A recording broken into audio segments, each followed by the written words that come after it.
अस्सलामुअलैकुम। मैं बनारस से परवीज़ कादिर खान ऑल इंडिया मजलिस इत्तेहादुल मुस्लिमीन का प्रदेश सचिव वाराणसी से बोल रहा हूँ। आज बड़े दुख और अफसोस के साथ कहना पड़ रहा है कि जो कल एक रिटायर होने वाला सिविल जज, जिसको कि कोई अधिकार नहीं था कि मामला हाई कोर्ट के अंदर पेंडिंग पड़ा था ज्ञान वाफी मस्जिद का, इन्होंने पता नहीं किसके कहने पे, किस सरकार के इशारे पर, किसके कहने पर जाते जवाते एक ऐसा फैसला किया कि जो 500 वर्ष पुरानी ज्ञान वाफी मस्जिद को पूरा तत्व विभाग के जरिए सर्वेक्षण करने का आदेश पारित कर दिया, ताकि इनको अधिकार नहीं था किसी बात का। अपने अधिकार से बाहर जाके इन्होंने इस काम को किया। आज बताइए, कोई भी उठाई गिरा किसी भी मामले में, किसी भी मस्जिद के बारे में कह देगा कि इसके अंदर मंदिर थी, या कोई भी मुसलमान किसी मंदिर के बारे में कह देगा इसके नीचे हमारी मस्जिद या आस्थाने थे, तो क्या उसको पूरा तत्व विभाग सर्वेक्षण करेगा? जबकि देश आजाद होने के बाद सन 1947 के बाद जो सन 1951 में एक एक्ट बना, जिसको बोलते हैं जमींदारी उन्मूलन एक्ट के तहत एक आसार कदीमा का एक्ट बना कि कोई भी सरकारी या पुरातत्व विभाग की इमारतें जो आसार कदीमा में शामिल हो गई हैं, उसके बारे में नुकसान पहुंचाने वाला, उसको तोड़ने वाला, उसको शहीद करने वाला, उसके बारे में गलत सोचने वाले को देशद्रोही करार दिया जाएगा। तो कोई भी ऐरा गैरा आदमी उठ करके एक मामले से रिट दाखिल कर देगा 2 रुपए की दरखास्त पर, एक काल्पनिक बातों के आधार पर, ताकि आज 500 वर्ष से वो ज्ञान वाफी मस्जिद मौजूद है। दुनिया, पूरी दुनिया देख रहे, भारत नहीं, बनारस नहीं, उत्तर प्रदेश, पूरी दुनिया देख रहे को वो मस्जिद की बनी हुई है। वहां पर बाकायदा उसके अंदर नमाज और इबादतें हो रही आज से आज तक। और आपको नहीं दिखा महाराज जज साहब? किन आंखों से आपने देखा कि कोई भी आया कर दिया कि एक काल्पनिक बातें करके इसके अंदर 500 साल पहले जो है कि मंदिर थी, मंदिर का अस्तित्व थे, अरे वाह, और आप उसको तोड़ने का और पुरातत्व विभाग का खाली करने का इस तरीके से आदेश करेंगे, और मस्जिद को ढांचा करके आपने करार दे दिया। बड़े शर्म की बात है। किसी के कहने उकसाने पे अदालत एक जो है कि एक इंसाफ करने वाले खुदा के बाद अगर किसी को दर्जा दिया गया तो वो अदालत का दर्जा दिया गया। अनिवार्य अदालत इस तरीके की बातों को कर दिया गया कि बगैर सोचे समझे किसी भी तरीके से किसी भी राहगीर ने, किसी उठाई गिरे ने उठा करके एक दरखास्त दे दिया और आप उसके खिलाफ ये आदेश पारित कर दिया। तो मुझे शक है, मैं कहना चाहता हूं इस प्रदेश की या इस हिंदुस्तान की सरकार से, मैं नरेंद्र मोदी और अमित शाह और योगी मुख्यमंत्री से कहना चाहता हूं कि क्या आप इसीलिए लोग रात को आ करके विश्वनाथ जी में मीटिंग कर रहे थे?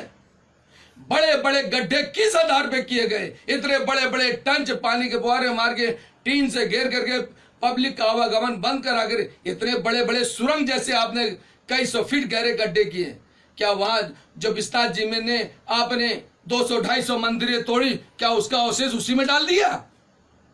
तो पूरा तत्व विभाग क्या सर्वेक्षण बताएगा? यही ना बताएगा कि हाँ इसके अंदर मंदिर के अवशेष हैं, जो आपने इतने बड़े बड़े टंच करके उसके अंदर जो है कि उसको डाल दिया।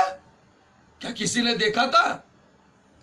और आपने इस तरीके से करते हम उतने बड़े बड़े गड्ढे विश्वनाथ कॉरिडोर के नाम पर मस्जिद को कर दिया, और आप तो सोचे थे कि यहां मंदिर खिल जाएगा। लेकिन खुदा की कुदरत कि वहां पर मस्जिद पूरी लहलहाने लगी, ऐसे गुंबद आपसे बर्दाश्त नहीं हुआ। तो आप लोगों ने सोची समझी चाल करके इस तरीके की जो है कि न्यायपालिका को आगे रख करके आपने ऐसा काम करने के लिए बाध्य किया। पता नहीं किसी दबाव में, किस इशारे पर वो जज साहब ने यह आदेश को पारित किया। इसी तरह बाबरी मस्जिद के साथ किया गया था, जो 600 साल पुरानी मस्जिद पूरी दुनिया ने देखा, लेकिन किसी ने मंदिर वहां नहीं देखा था। लेकिन यही पूरा तत्व विभाग सर्वेक्षण करके अंदर ही अंदर इस तरीके का काम कर दिया, मस्जिद को नेस्तनाबूद कर दिया गया। क्या मुसलमानों को इसी तरह रहा जाएगा देश के अंदर? उनकी इबादतगाहों, उनके मदरसों, उनके लोगों को मतलब इस तरीके से परेशान किया जाएगा? मैं क्या करूं? कहां जाए मुसलमान भारत का?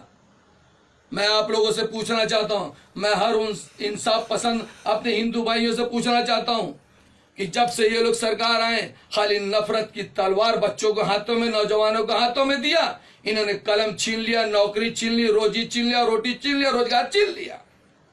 और नफरत की तलवार इन लोगों ने हमारे भाइयों के हाथों में दे दिया, चाहे वो मेरा हिंदू भाई का बच्चा, चाहे मुसलमान भाइयों, नफरत की दीवार कर दिया।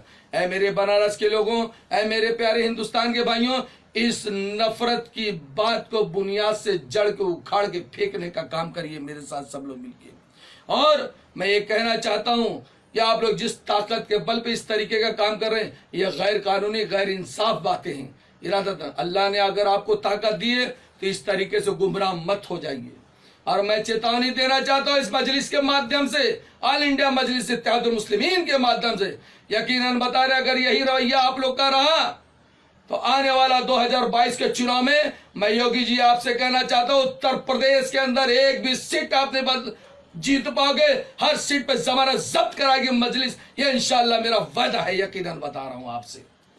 कितना हो, चाहे मोदी जी आके पैरवी कर ले, चाहे अमित शाह जी पैरवी कर ले, चाहे भागवत जी पैरवी कर ले, मैं बता दे रहा हूं एक सीट भी जीतना आप लोग के लिए मुश्किल हो जाएगा। मजलिस का ही हर जगह झंडा लहराएगा इंशाल्लाह, अल्लाह अल्लाह के रसूल ने चाहा तो।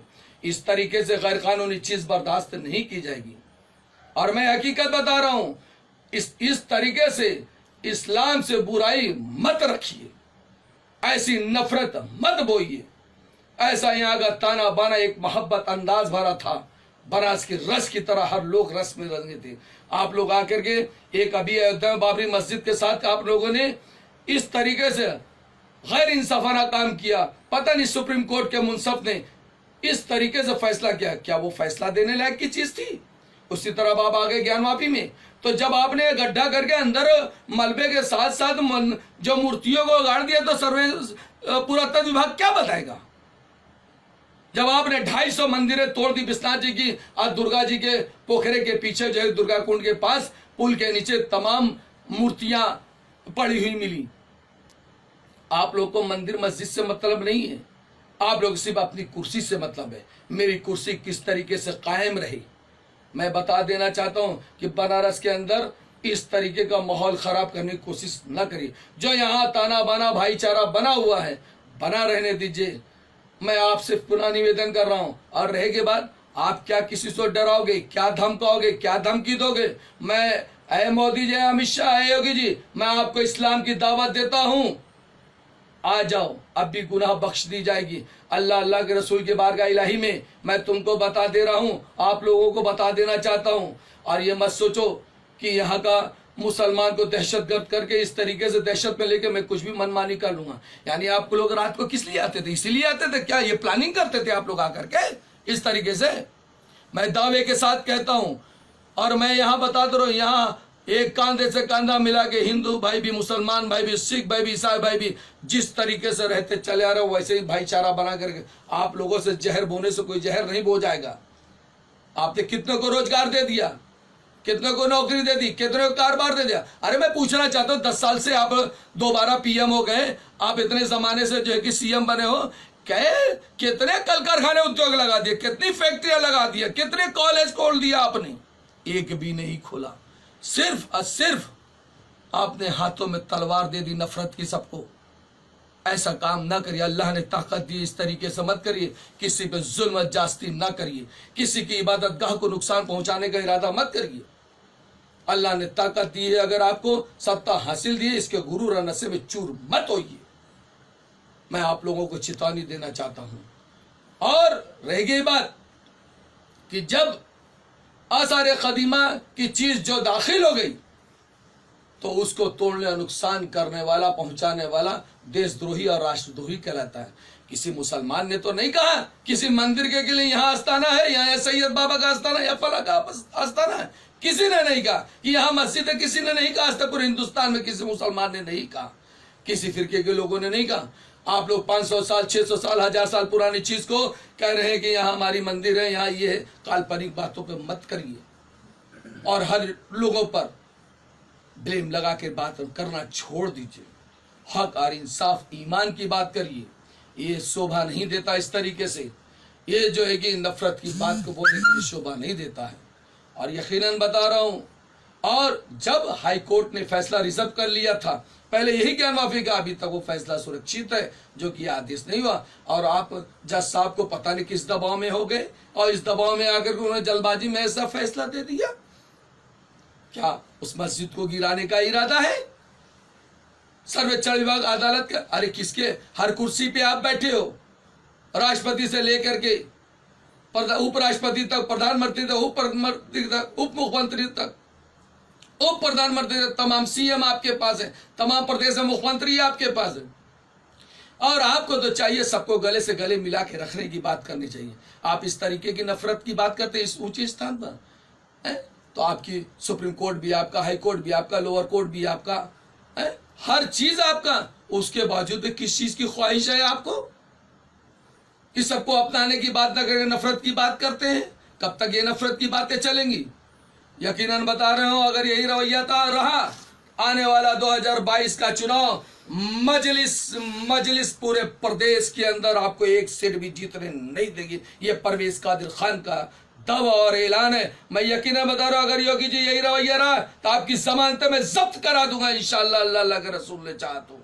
अब से अच्छा है कि इस तरीके का बुनियाद ना करे, हमको जख्म पे जख्म न दिया जाए। और मैं यकीनन बता रहा हूँ, अदालत से कहना चाहता हूँ कि मुसलमान मजलूम है तो क्या मतलब है। मैं अपनी एक बातें कहना चाहता हूँ कि कागज की अदालत है, पत्थर बरस रहा है, मजलूमों पर ही मुनसब खुलकर बरस रहा है।